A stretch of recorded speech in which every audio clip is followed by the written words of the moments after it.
인플레는 언제까지 갈까? 네. 그리고 그 인플레 잡자고 금리 인상할 텐데 그럼 금리 인상에 따른 또 네. 어떤 또 후폭풍이 올까? 네. 근데 저는 긴축의 시대가 싫어요. 그러니까 좀 우울하고 또 이 답답하잖아요. 네. 막 암울하고 또 언제 밝은 날 오나요? 결국 우리가 이야기 나눠야 될 어떻게 보면 두 번째 주제가 네. 그러면 인플레는 언제까지 갈까? 네.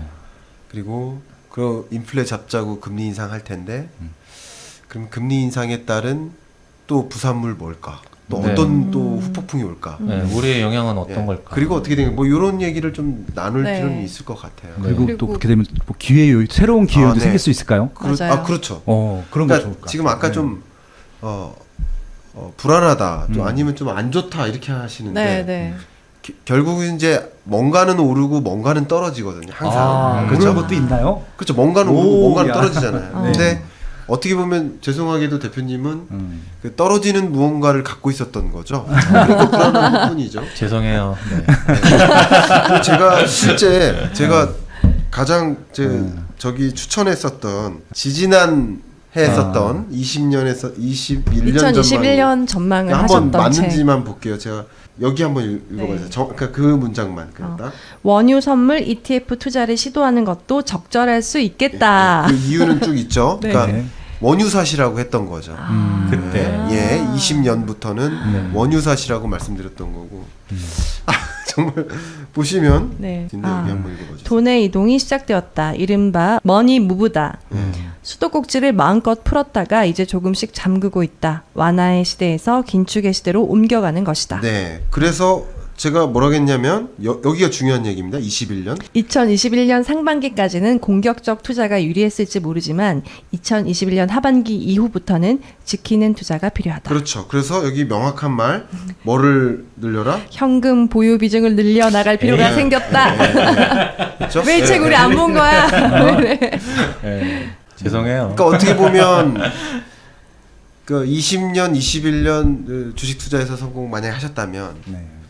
그리고 그때 현금으로 바꿨다면 이런 좀 불안하다 이런 느낌 없으실 거고요. 아니면 금리 올라갈 걸 전망했으면 저도 이제 2018년에 지금 살고 있는 집을 샀는데 18년 7월에요. 좋을 때 사셨네요. 그때 저는 보통은 고정금리를 추천해드려요. 질문 주시면. 네. 근데 저는 금리를 항상 기민하게 보니까 쉽게 말하면 금리를 전망하니까 변동이냐 제 생애 가장 큰 대출을 받았었어요. 그게. 근데 그거를 이제 언제 갚을지 시나리오를 그리잖아요. 대충 이만큼 규모면 언제쯤이면 갚을 수 있구나 판단하잖아요. 그때 저는 한 20년 중반쯤이면 다 갚겠다라고 생각을 하고 18년 7월에 변동을 선택했을까요? 고정을 선택했을까요? 그때셨으면 변동을 변동을 선택하지 선택했어요. 않았어요. 네. 왜냐하면 떨어질 일만 남았다고 보고 있었어요. 네. 그러니까 그거부터가 재테크죠. 야. 근데 지금 변동금리 대출을 갖고 있으니까 네. 이자 상환 부담이 가중되니까 위협적인 거죠. 맞아요. 저, 저는 항상 저 가르치지 말아주세요. 여러분 우리 잠깐 쉬는 시간에 그 얘기 다 하셨습니다. 찌르는 것 같아요. 그러니까 저는 이제 그냥 단적으로 말씀드릴 땐 그렇습니다. 예. 모르고 있는 사람한테 불확실성이 있죠. 알고 있는 사람한테 그게 불확실성이 아니에요. 이제 고정금리냐 변동금리냐는 앞으로 금리가 어떻게 될지 모르니까 그 불확실성, 리스크를 은행아 네가 가져가라. 그게 고정금리죠. 예. 그러니까 비싼 거예요. 네네. 리스크에 대한 해지인 거예요. 대신 나는 금리가 어떻게 될지 알고 있으니까 지금은 변동이 유리할 것 같아.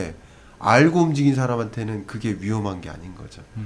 그러니까 그 모르고 있는 사람한테 불확실성이고 그 불확실성마저도 알고 있으면 더 이상 불확실성이 안 되죠.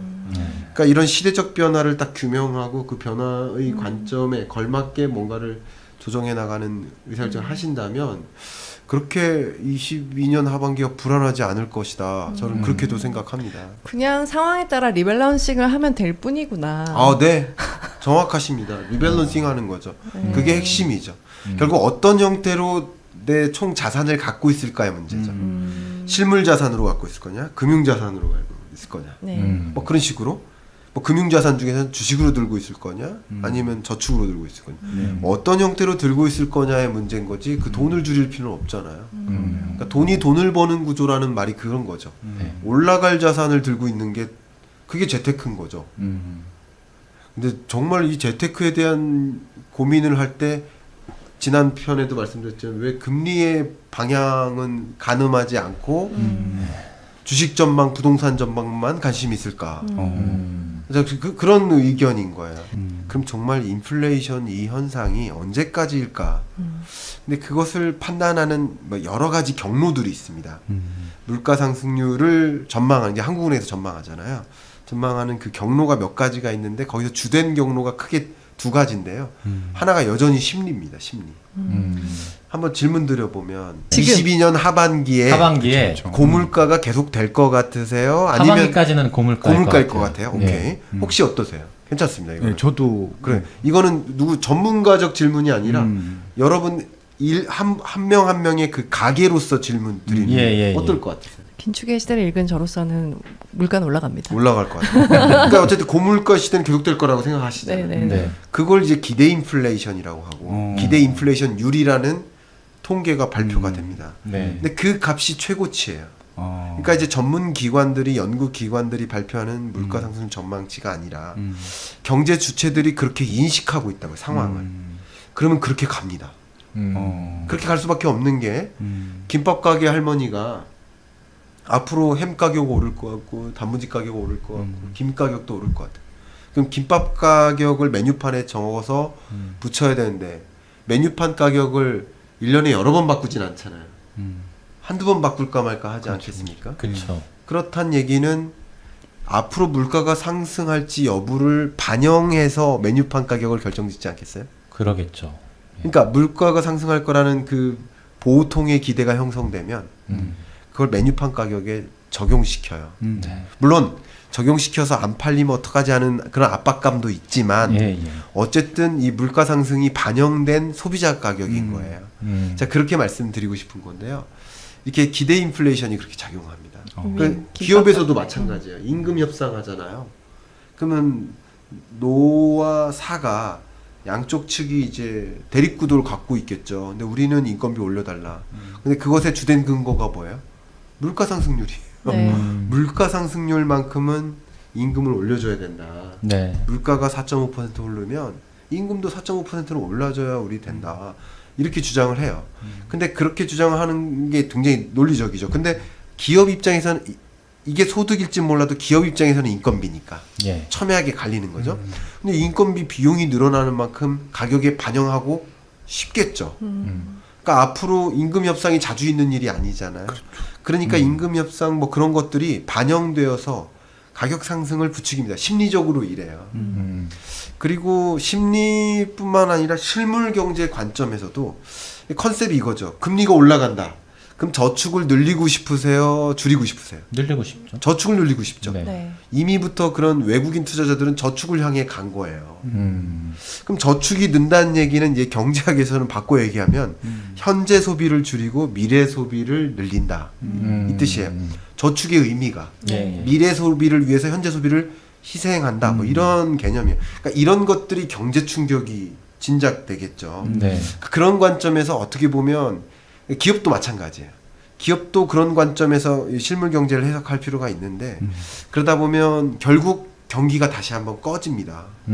그게 22년 하반기 이후의 일. 네. 그러니까 22년 하반기 뭐 예를 들어서 11, 12월 혹은 23년에 우리가 걱정돼야 할 일이 그런 엄청난 경기 충격이 온다.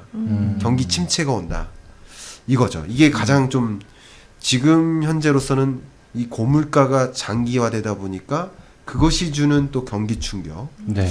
그게 좀 걱정인 겁니다. 네. 그러면 좀 이제 궁금해지는 건 이제 교수님께서는 계속 현금 비중을 늘리는 게 좋겠다. 그런 말씀을 해오셨잖아요. 네. 그래서 이제 그 말씀을 잘 듣고 이제 현금 비중을 계속 늘리고 있어요. 지금은 네. 그렇게 늘리고 있는 게 맞는데, 네. 그러면 이제 내년에 이제 그런 충격이 만약에 왔어요. 네. 와가지고 정말 너무 안 좋아. 침체가 됐어. 네. 그러면 그때까지 내가 현금을 계속 모았던 사람들은 그 다음 액션을 좀 어떤 식으로 취하는 게 좋을까요? 아, 네.